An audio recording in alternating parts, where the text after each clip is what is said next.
একটা কথা আমি বলবো বলে ভাবছিলাম অনেক দিন ধরে, যে আমি হঠাৎ করে এই ধরনের কথাবার্তা কেন বলতে শুরু করেছি, বা কেন স্পিরিচুয়াল ব্যাপারটা নিয়ে এতটা ডিপলিভাবে ইনভলভ হয়ে গেছি। তার রিজন হচ্ছে, আমি ভগবানের দেখা স্পিরিচুয়াল পাথে, যাকে বলে স্পিরিচুয়াল রাস্তা বা ভগবানের দেখানো রাস্তায় আমি অলরেডি চলছি। 2025 লাস্ট থেকে আমার লাইফে অনেক কিছু ঘটে। সো আমি কিছু সময়ের জন্য এতটাই ভেতর থেকে ভেঙে পড়েছিলাম যে আমি কিছুটা সময়ের জন্য আমি পুরোপুরি আইসোলেশনে চলে গেছিলাম। তো আফটার সাম টাইম আস্তে আস্তে আস্তে আস্তে আমি নিজেকে হিল করি, আর হিল করার পরে আমি আস্তে আস্তে আস্তে আস্তে আবার নিজেকে মানে নিজেকে আবার সেই জায়গায় এগিয়ে নিয়ে যেতে পারছি। আমি এর জন্য প্রচণ্ড পরিমাণে থ্যাঙ্কফুল ডিভাইনের কাছে বা ইউনিভার্সের কাছে, আমাকে চুজ করার জন্য। আমি কোনোদিনও ভাবিনি যে আমি এতটা পরিমাণে স্পিরিচুয়াল হয়ে যেতে পারবো। বাট আমার লাইফে অনেক কিছু ঘটনা ঘটে।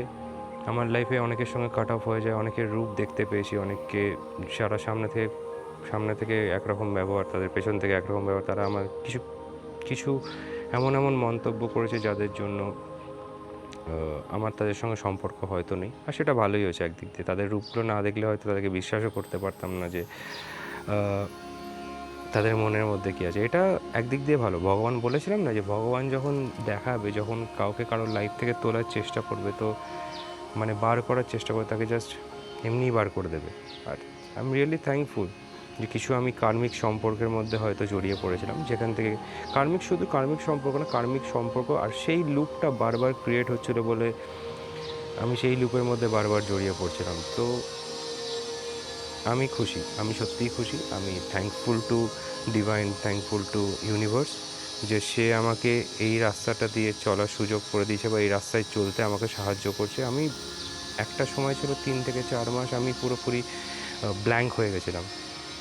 তো আমি বুঝতে পারতাম না, প্রচণ্ড পরিমাণে ভেঙেও পড়েছিলাম, বাড়িতে আইসোলেশনে চলে গেছিলাম। তো এখন আমি ভালো আছি।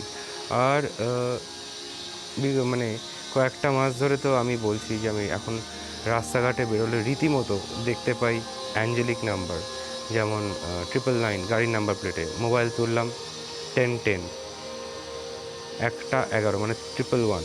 জাস্ট ভাবছি যে কীরকমভাবে সাইন দিচ্ছে, যার জন্য আমি এটুকুনি বুঝতে পারছি আমি প্রচণ্ড পরিমাণে প্রোটেক্টেড। এখন যেটা হচ্ছে, আমার এখন কাউকে দরকার পড়ে না। আমি নিজেকে সময় দিতে ভালোবাসি, নিজের সঙ্গে সময় কাটাতে বেশি ভালোবাসি। আর ইনার পিসটা যেভাবে খুঁজে পেয়েছি না, যেটা প্রচণ্ড পরিমাণে মিস করছিলাম, বা আমার লাইফে সবথেকে বড় মিসিং যে পার্টটা ছিল, দ্যাট ইজ ইনার পিস।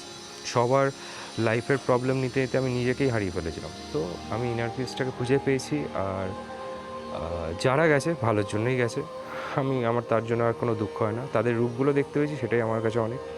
তারা সামনে একরকম কথা বলে, পেছনে একরকম কথা, আমার এগেনস্টে অনেক রকম কথা বলেছে, বেশ করেছে, তাদের মনে হয়েছে করছে। তোরা ভাই ভালো থাক, তাদের ভালো হোক। আমি আর এগুলো নিয়ে দুঃখ পাই না। তো আমি নিজেকে খুঁজে পেয়েছি, নিজের জন্য নিজে কথা ভাবছি। আর প্রচণ্ড পরিমাণে স্পিরিচুয়ালিটির পেছনে, স্পিরিচুয়ালিটি আমার লাইফে এতটা পরিমাণ স্পিরিচুয়াল ব্যাপারটা যে ইনভলভ হয়ে যাবে, আমি কোনোদিনও ভাবতে পারিনি। তো আমি স্পিরিচুয়াল ব্যাপারটাকে আরও ডিপলিভাবে বুঝতে পারছি। সায়েন্স দেখতে পাচ্ছি রাস্তাঘাটে বেরোলে, সায়েন্স অ্যান্ড এভরিথিং, প্রজাপতি, ড্রাগন ফ্লাইজ, আর এই ধরনের জিনিসগুলো আমার লাইফে ঘটছে। আর আমার কোনো দুঃখ নেই কে যে আমার লাইফে এলো, কে এলো। আর আমি অ্যাটলিস্ট এটা মনে করি যে আমার লাইফ থেকে চলে গেছে, সে ভালোর জন্য গেছে, সেটা আমার ভালোর জন্যই হয়েছে। আমি যার জন্য যতটা করা সম্ভব মন দিয়ে করেছি, কোনোদিনও স্বার্থ ছাড়া করেছি। স্বার্থ নিয়ে করলে হয়তো আমার লাইফে এই ব্যাপারটা হতো না। যেহেতু স্বার্থ ছাড়া করেছি বলেই হয়তো আমার লাইফে এই ভগবান আমাকে বাঁচিয়ে নিয়েছে, বা ডিভাইন আমাকে আগলে রেখে দিয়েছে। তো আমার তাতে কিছু এসে গেল না। আমরা এখনও জানতে পারি, এখনও আমাকে অনেকে অনেক কিছু বলেছে আমার নামে, উল্টোপাল্টা অনেকে অনেক কিছু রটিয়েছে, তাতে আমার কিচ্ছু এসে গেল না।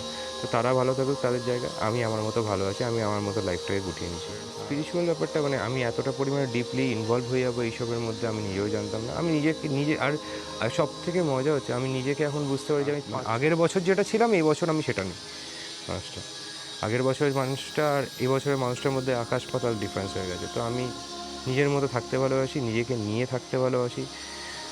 সময় দরকারের বাইরে খুব একটা বাইরে না, কাজের মধ্যেই ম্যাক্সিমাম থাকার চেষ্টা করি। আর বাকি যেটুকুনি সময় থাকি নিজের ইনার পিসের মধ্যে থাকি না। আমি নিজের ইনার পিসকে নিয়ে থাকতে ভালোবাসি। আমি কারোর সঙ্গে কোনো কনফ্লিক্টের মধ্যে যাই না, কোনো ঝুটঝামেলার মধ্যে এমনি পছন্দ করি না। লাইফে এই যে শিক্ষাটা আমার লাইফে হলো, যেগুলো কার্মিক রিলেশনশিপ বা কার্মিক লুপের মধ্যে যেভাবে ফেঁসে গেছিলাম, তো সেখান থেকে যে আমি বেরোতে পেরেছি, সেটা আমার লাইফে অনেক বড় একটা মানে লেসন। আমি এটুকুনি বুঝে গেছি যে ওপরওয়ালা বা ডিভাইন আছে। আর কেউ যদি আমাকে এসে বলে যে এরকম কিছু হয় না, আমাকে যদি গুলিও মেরে দাও, আমি বলবো না, এরকম হয়, অবশ্যই হয়। তোমাকে মানতে হয়, তুমি যদি না মানো কোনো সমস্যা নেই, বাট আমি মানি। আমি মানে এক্সট্রিমভাবে মানি যে আছে। আর কর্মার বলে একটা ব্যাপার আছে, যে লাইফে যদি আমি কারোর ক্ষতি করে থাকি, তাহলে আমার সেই ক্ষতিটা ডেফিনেটলি আমি ফেরত পাবো। কেউ যদি আমার ক্ষতি করে থাকে, তাহলে সে তার কর্মা নিশ্চয়ই পাবে। আর কর্মাটা এমনই জিনিস, কর্মা এই জন্মেই ভোগ করে যেতে হয়। আর আমি ডিভাইনলি প্রোটেক্টেড, আমি দ্যাটস অল। আর আমার রিসেন্টলি ভিডিও আসবে রিগার্ডিং টুইন ফ্লেম। কিছু অসুবিধার জন্য আমি আপলোড করতে পারিনি। খুব শিগগিরই, হয়তো এই উইকের মধ্যেই আসবে।